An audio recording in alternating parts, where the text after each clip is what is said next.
Hey friends, it's Miss Johns, and today I'm going to be reading again from Where the Red Fern Grows. If you guys remember the last time that I read this book, I read chapter 1, and we were introduced to a man who broke up a dog fight, and one of the dogs went home with him, and the dog was a little bit injured, and the man helped take care of the dog, and then at the end of the evening, the dog went back home or wherever he was going to. He left the man's house after the man took care of him. And that dog brought back a lot of memories. And if you look at our front cover, we have a picture of a boy with his two dogs. And so that grown-up man had a lot of memories of when he was younger, and he had a dog who was very similar to the one that he helped save. So now we're going to move on to chapter 2. And this is really fun for me too, because I actually haven't read this book since I was in second grade. So it's been several years, but I know that it's been one of my favorite books of all time. So I'm super excited to get to chapter 2. All right, let's start. Chapter 2. I suppose there's a time in practically every young boy's life when he's affected by that wonderful disease of puppy love. I don't mean the kind a boy has for the pretty little girl that lives down the road. I mean the real kind, the kind that has 4 small feet and a wiggly tail and sharp little teeth that can gnaw on a boy's finger. The kind a boy can romp and play with, even eat and sleep with. I was 10 years old when I first became infected with this terrible disease. I'm sure no boy in the world had it worse than I did.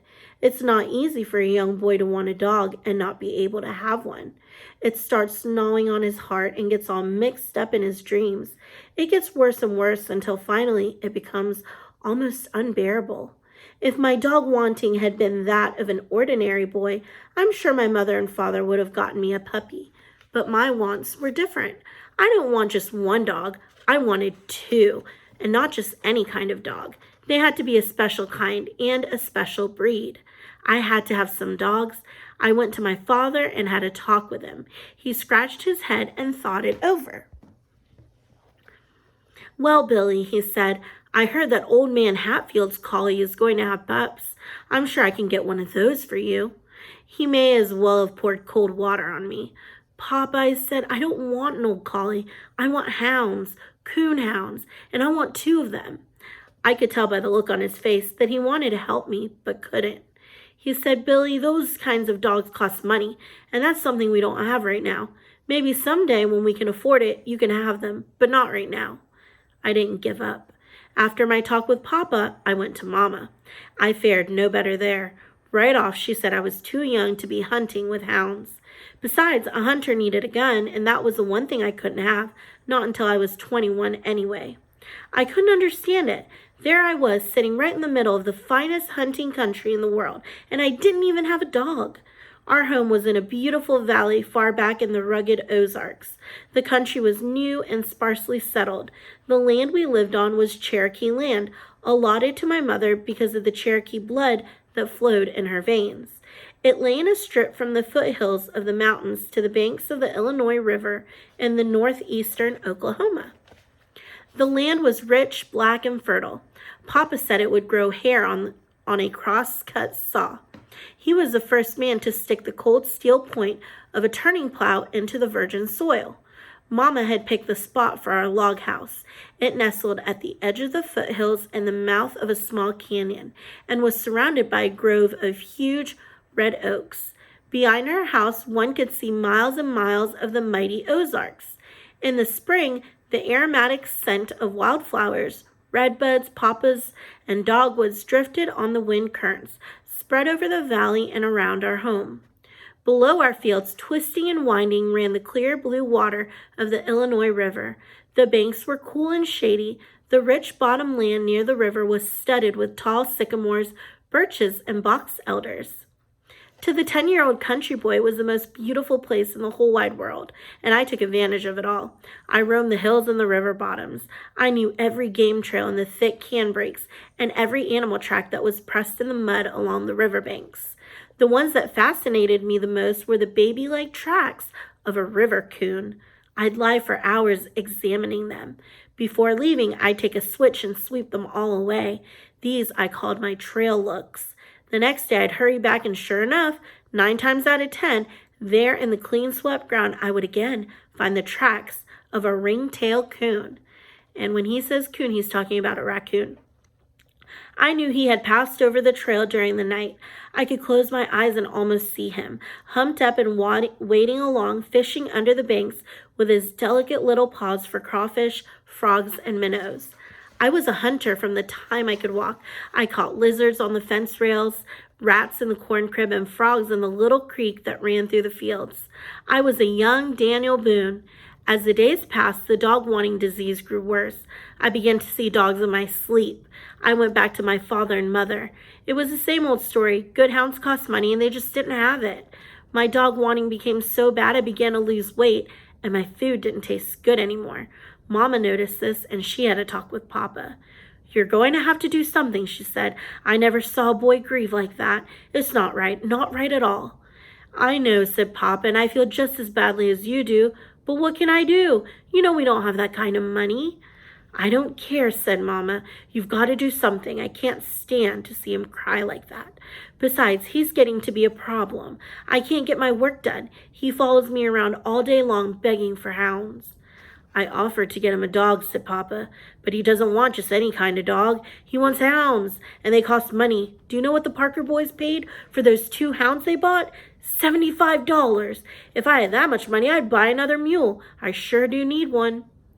I had overheard this conversation from another room. At first, it made me feel pretty good. At least I was getting to be a problem. Then I didn't feel so good. I knew my mother and father were poor and didn't have any money. I began to feel sorry for them and myself. After thinking it over, I figured out a way to help. Even though it was a great sacrifice, I told Papa I had decided I didn't want 2 hounds. 1 would be enough. I saw the hurt in his eyes. It made me feel like someone was squeezing water out of my heart. Papa set me on his lap and we had a good talk. He told me how hard times were and that it looked like a man couldn't get a fair price for anything he raised. Some of the farmers had quit farming and were cutting railroad ties so they could feed their families. If things didn't get better, and that's what he'd have to do. He said he'd give anything if he could get some good hounds for me, but there didn't seem to be any way he could right then. I went off to bed with my heart all torn up in little pieces and cried myself to sleep. The next day, Papa had to go to the store. Late that evening, I saw him coming back. As fast as I could, I ran to meet him, expecting a sack of candy. Instead, he handed me 3 small steel traps. If Santa Claus himself had come down out of the mountains, reindeer and all, I would not have been more pleased. I jumped up and down and cried a whole bucket full of tears. I hugged him and told him what a wonderful papa he was. He showed me how to set them by mashing the spring down with my foot and how to work the trigger.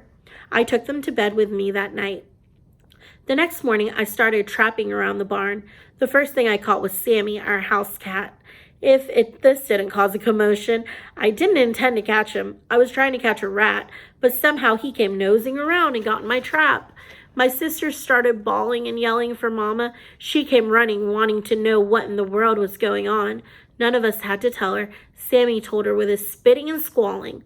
He was mad. He couldn't understand what that thing was that was biting his foot, and he was making an awful fuss about it.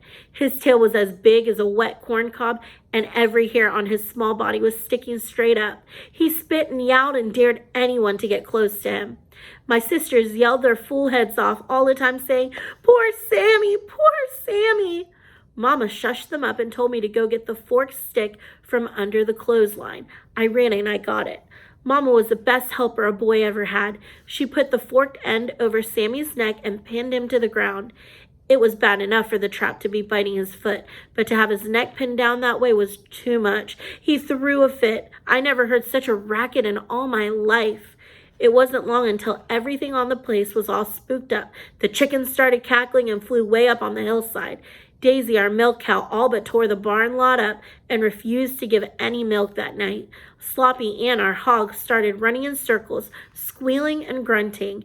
Sammy wiggled and twisted. He yowled and spit, but it didn't do him any good. Mama was stout and good. She held him down tight to the ground. I ran in and put my foot on the trap spring, mashed it down, and released his foot. With one loud squall, he scooted under the barn. After it was all over, Mama said, "I don't think you'll have any more trouble with that cat. I think he's learned his lesson." How wrong Mama was. Sammy was one of those nosy kinds of cats. He would lie up on the red oak limbs and watch every move I made. I found some slick little trails out in our garden down under some tall hollyhocks. Thinking they were game trails and not knowing they were Sammy's favorite hunting trails, I set my traps. Sammy couldn't understand what I was doing out there, messing around his hunting territory. He went to investigate. It wasn't long until I had him limping with all 4 feet. Every time Papa saw Sammy lying around in the warm sun with his feet wrapped up in turpentine rags, he would laugh until big tears rolled down his cheeks. Mama had another talk with Papa. She said he was going to have to say something to me, because if I caught that cat one more time, it would drive her out of her mind. Papa told me to be a little more careful where I set my traps. "Papa," I said, "I don't want to catch Sammy, but he's the craziest cat I ever saw. He sees everything I do and just has to go sniffing around." Papa looked over at Sammy. He was lying all sprawled out in the sunshine with all 4 paws bandaged and sticking straight up. His long tail was swishing this way and that. "You see, Papa," I said, "he's watching me right now, just waiting for me to set my traps." Papa walked off toward the barn. I heard him laughing, fit to kill. It finally got too tough for Sammy. He left home. Oh, he came in once in a little while, all long and lean looking, but he never was the same friendly cat anymore. He was nervous and wouldn't let anyone pet him. He would gobble down his milk and then scoot for the timber. Once I decided to make friends with him because I felt bad about catching him in my traps. I reached out with my hand to rub his back. He swelled up like a sitting hen. His eyeballs got all green and he growled way deep down. He spat at me and drew back his paw like he was going to knock my head off. I decided I better leave him alone. In no time at all, I cleaned out the rats. Then something bad happened. I caught one of Mama's prize hens. I got one of those young man peach tree switchins over that. Papa told me to go down in the cane brakes back of our fields and trap. This opened up all kinds of new wonders. I caught possums, skunks, rabbits, and squirrels. Papa showed me how to skin my game. In neat little rows, I tacked the hides on the smokehouse wall. I'd stand for hours and admire my magnificent trophies. There was only one thing wrong. I didn't have a big coon skin to add to my collection. I couldn't trap old Mr. Ringtail. He was too smart for me. He'd steal the bait from the traps, spring the triggers, and sometimes even turn them over. Once I found a small stick standing upright in one of my traps. I showed it to Papa. He laughed and said the stick must have fallen from a tree. It made no difference what Papa said. I was firmly convinced that a smart old coon had deliberately poked that stick in my trap. The traps helped my dog wanting considerably. But like a new toy, the newness wore off and I was right back where I started from. Only this time it was worse, much worse. I had been exposed to the feel of wildlife. I started pestering Mom again. She said, "Oh no, not again. I thought you'd be satisfied with the traps. No, Billy, I don't want to hear any more about hounds." I knew Mama meant what she said. This broke my heart. I decided I'd leave home. I sneaked out a quart jar of peaches, some old cornbread, and a few onions and started up the hollow back of our house. I had it all figured out. I'd go away off to some big town, get 100 dogs, and bring them all back with me. I made it all right until I heard a timber wolf howl. This stopped my home leaving. When the hunting season opened that fall, something happened that was almost more than I could stand.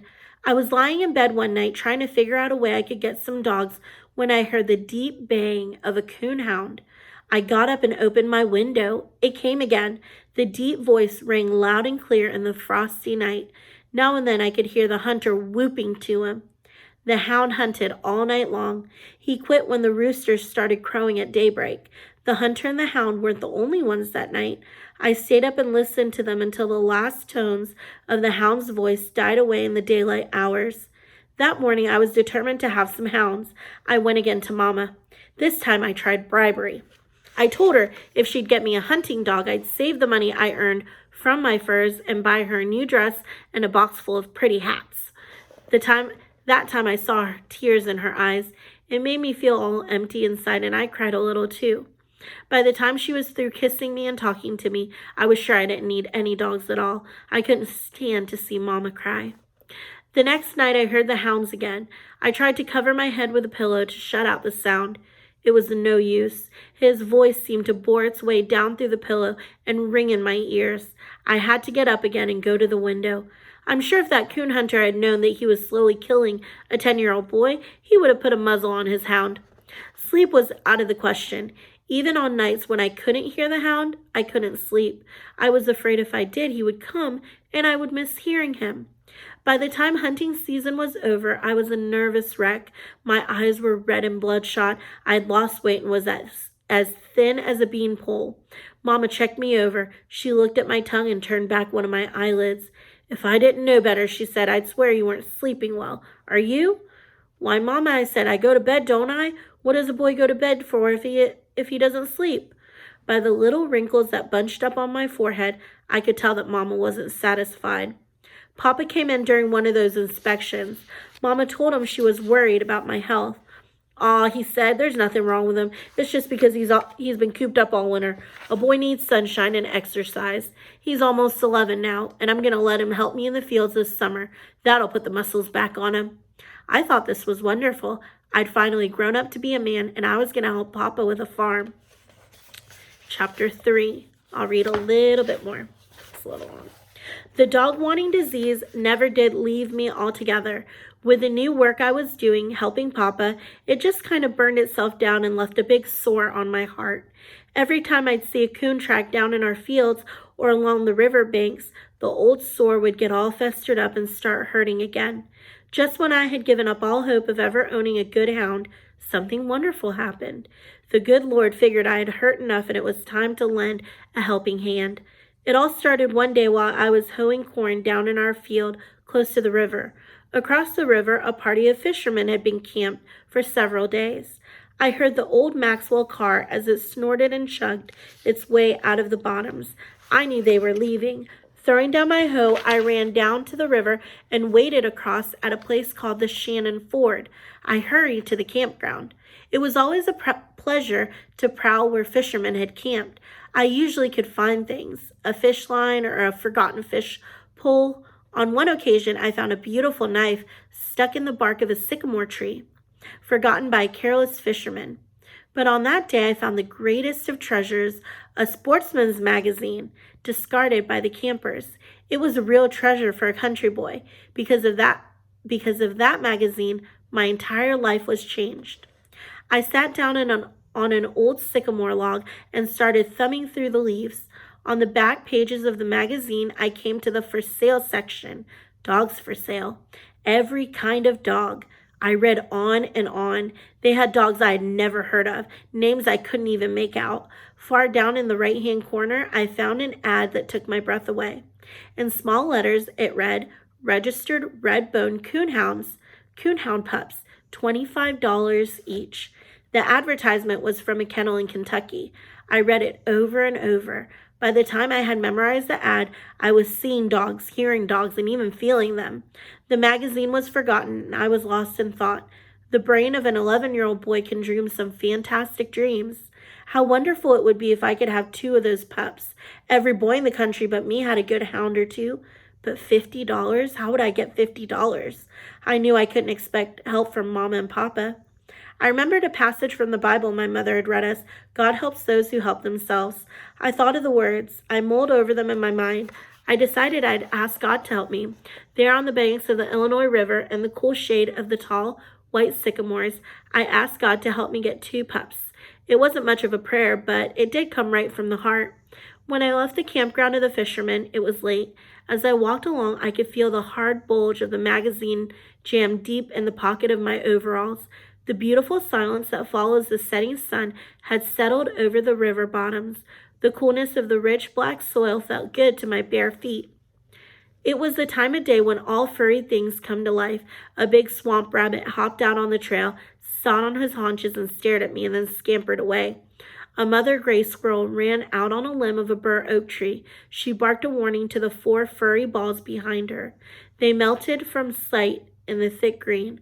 A silent gray shadow drifted down from the top of a tall sycamore.